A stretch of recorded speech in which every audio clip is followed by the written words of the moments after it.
warahmatullahi wabarakatuh.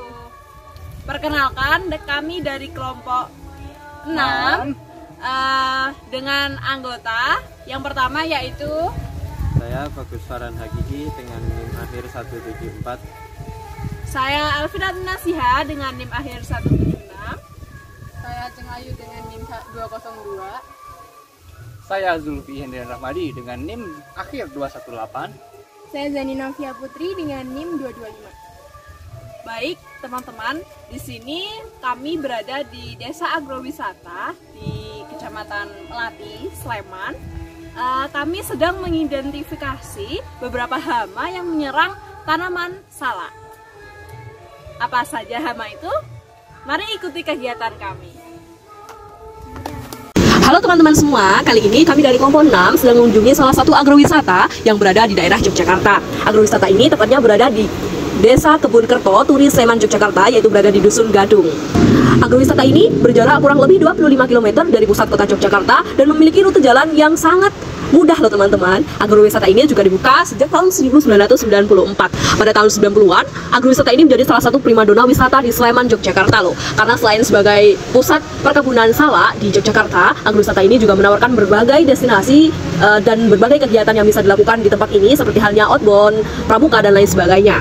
Namun, seiring berjalannya waktu, saat ini agrowisata ini sudah mulai tidak terawat teman-teman, terbukti dengan banyaknya jembatan maupun akses yang sudah lapuk dan tidak layak untuk digunakan kembali. Tempat ini terus-menerus sepi, bahkan saat kami kesini hanya kami saja yang menjadi pengunjung di agrowisata ini. Ulat buah merupakan salah satu hama yang dapat merusak buah-buahan. Mereka biasanya menyerang buah saat masih muda dengan cara menggerek atau memakan bagian dalam buah tersebut. Ulat buah memiliki siklus hidup yang bertahap. Yang pertama berawal dari telur.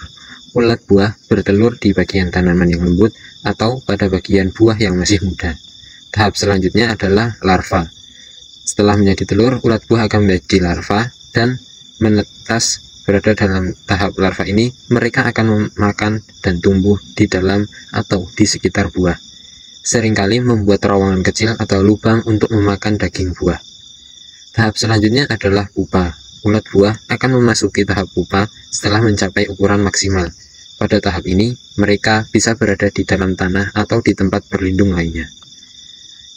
Dan tahap yang terakhir adalah dewasa. Setelah fase pupa, ulat buah akan berkembang menjadi ulat dewasa yang bisa berupa ngengat atau serangga dewasa lainnya, tergantung pada jenis ulat buahnya.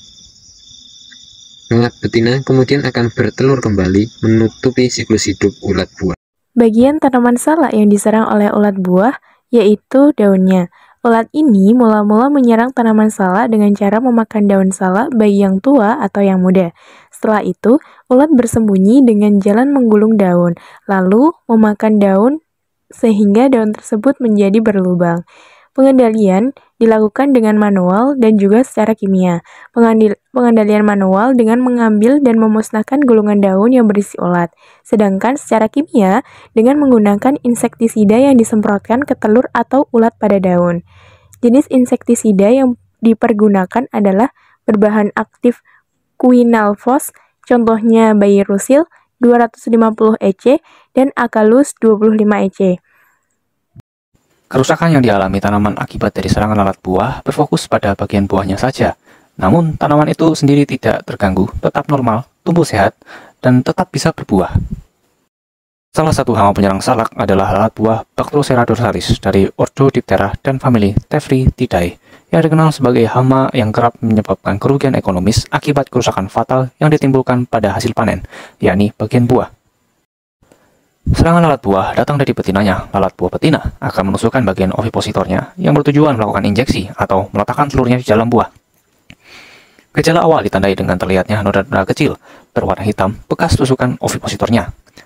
Larva lalat yang menetas di daerah serangan kemudian memakan daging buah sehingga menyebabkan meluasnya noda kecil yang kemudian menyebabkan buah busuk sebelum masak. Stadium lalat buah yang paling merusak adalah stadium larva. Hasil kerusakannya dapat dilihat dari bagian buah yang dibelah yang dapat terlihat belatung-belatung kecil.